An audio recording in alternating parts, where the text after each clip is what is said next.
If you're watching this video, you almost definitely already know who Mark Meldrum is, but if you don't, he's sort of like the king of the CFA exams. Mark has become super popular in the CFA community in really just the last few years here. He offers a paid CFA test preparation course through his website. And with all the success he's had recently among at least thousands of CFA candidates, the CFA charter holder and financial advisor in me are wondering, how much does Mark Meldrum make from this? This video is a compilation of a lot of information about Mark Meldrum, the services he's offered, his past, and how much money he might make. Before we talk about any numbers, it's important to say that I'm using a lot of estimates and assumptions in these calculations, and I'll explain exactly where these estimates and assumptions are being made. I don't know Mark Meldrum, and I don't know his accountant, so I have no idea how much money he actually makes in a given year, but I do believe we can get relatively close if we use accurate enough projections and data. We're gonna go through the 3 or 4 potential income sources that Mark Meldrum might be earning right now and how much he could be getting from each of those sources, and then stick around to the end of the video because I'll total them all up and we'll figure out if Mark Meldrum is actually rich. We'll start this conversation by looking at Mark's past employment history, or as close to it as we can get,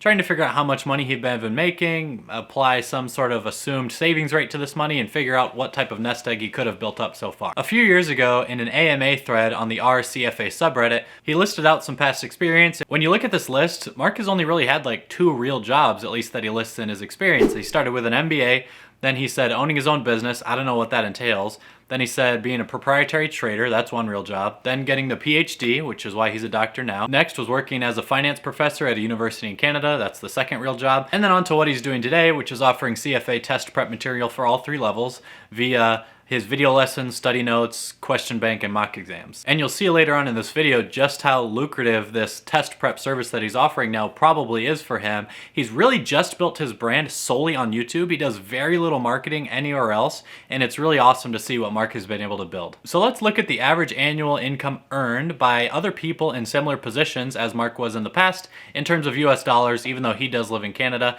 The one extreme variable here though is going to be the line where he says owning his own business. I have no idea what that business entailed or how much money Mark could have been earning from it, so it's just a really total guess at $100,000 a year. If we look at Mark's income over the years and assume he saved 10% of his income into a brokerage account, then we just need to know his average annual return. Now this is a very important factor to Mark's current income because he's very open on his YouTube videos and Reddit posts about how he engages in a lot of active trading. He talks specifically about some of the strategies he uses and how much yield he can earn from those. You can look at the market as an entrepreneurial venture and treat. He said in one post on Reddit that since he's been trading for himself, his best year historically was a 320% annual return, and his worst year was a minus 60% annual return. Now these 2 data points are certainly outliers, so I don't think it's fair just to say, well, let's find the midpoint of these and that's probably accurate, so Mark's shooting for a 130% average annual return on investments.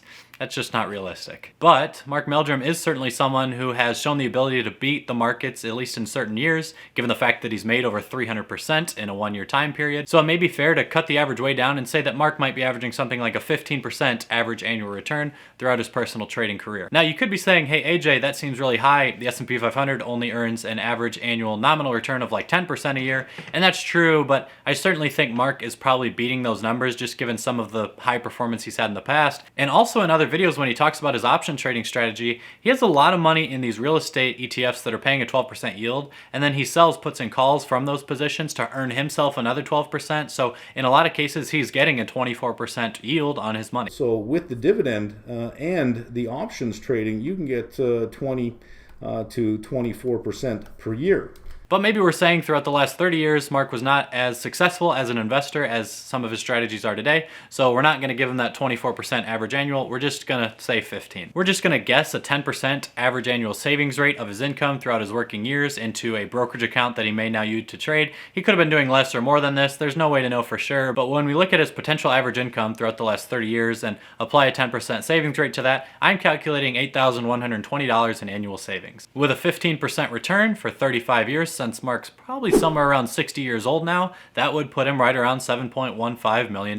And I think this could be pretty accurate. In some videos where Mark talks about his options trading strategy, he said before that he'd be comfortable having, I think, 30 or 40,000 shares of a certain ETF that would have put his position at around $500,000 just in one security. And it seems unlikely to me that you'd put like a quarter of your portfolio in one security. So that would mean he'd have to at least have $2 million or $3 million plus dollars. So just using that rule of thumb, I think we can kind of say this might be a fair dollar figure to assume. But the point of this video is calculating Mark's current average annual income. So if we take that $7 million nest egg he's built up and look at what trading strategies he might be using and how much he could be earning based on those investments, we can get to an annual yield. Now again, the guy said that he's made over 300% in any given year.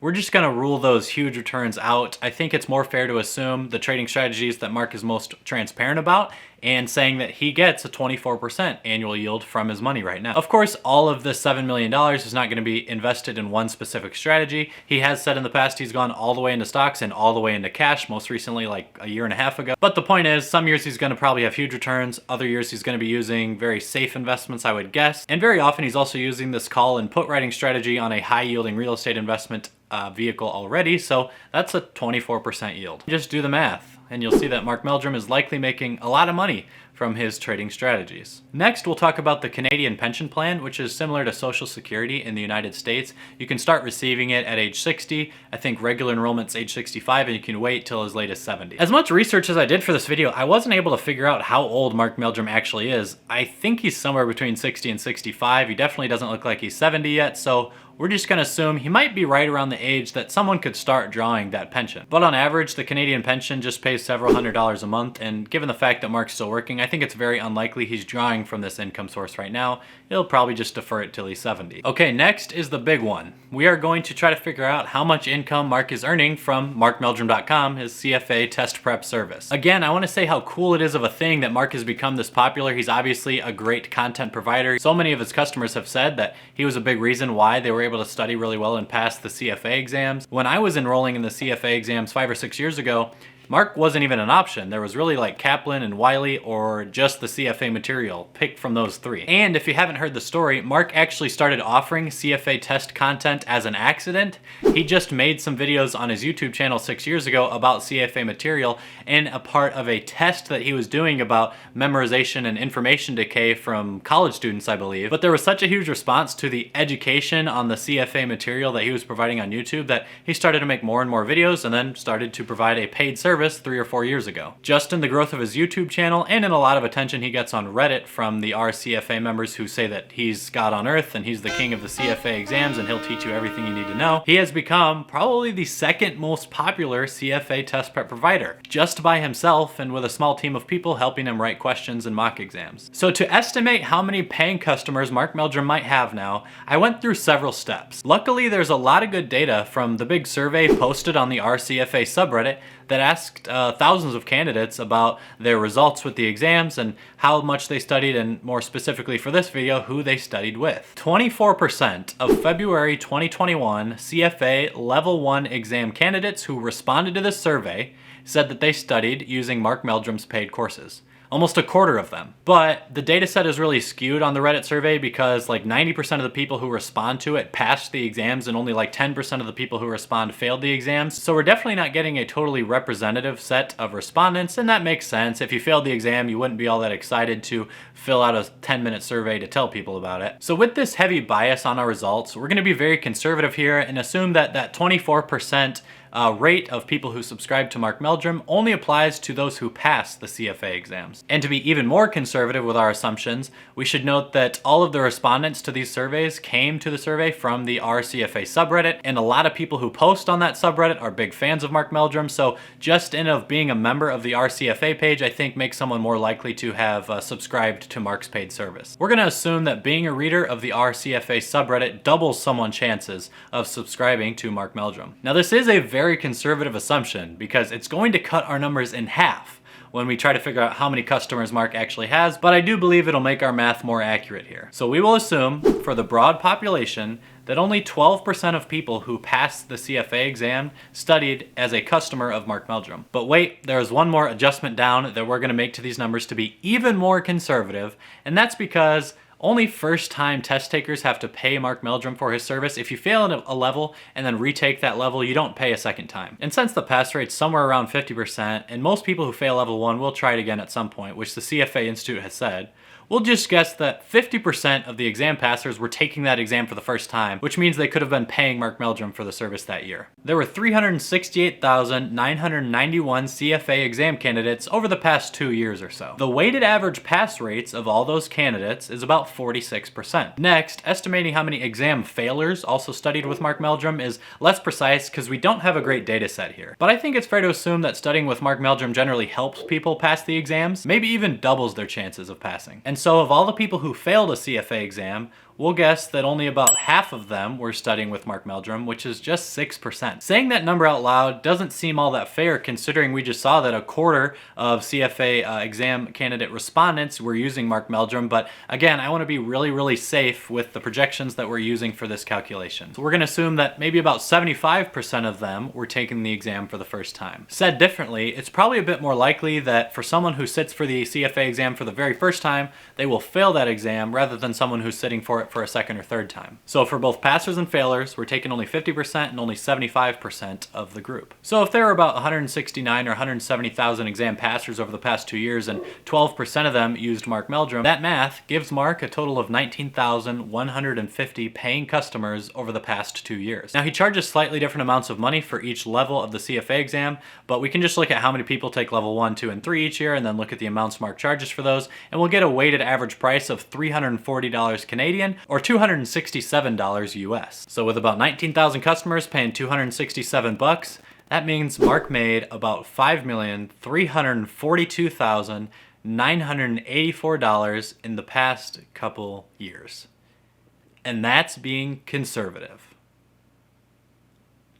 Now to talk about other streams of income, you could wonder, does Mark do any brand deals or have any merch that he sells? The answer is no to both. He said himself that he doesn't want to sell merchandise. He doesn't have the infrastructure or the supply chain to make that type of a business happen, so he's going to keep writing study questions and keep selling that. So we talked about his past employment, his investments, his income and his trading strategies, and markmeldrum.com. All of those sources add up to an annual income of about 4.6 million US dollars. I think it's fair to assume Mark is doing all right. He has a few employees for his markmeldrum.com business. His trading strategy probably comes with some form of commission, so there's a little bit of overhead here, but I think we can understand now why in all the AMAs, Mark says that the only thing he doesn't have is time, and he's working more now than he ever has, and that every day is like the most valuable thing to him because he just wants to keep growing this business, but also living his life, I assume. And keep in mind, we're not even assuming that all of this markmeldrum.com CFA test prep income that he's making each year is getting reinvested into his brokerage account, and then he's earning the 24% annual income on that. We're just saying he's spending it all, which isn't really likely either. So given that logic and the fact that we're being super conservative with a lot of these numbers, I wouldn't be surprised if Mark made 10 million in the last couple of years each year.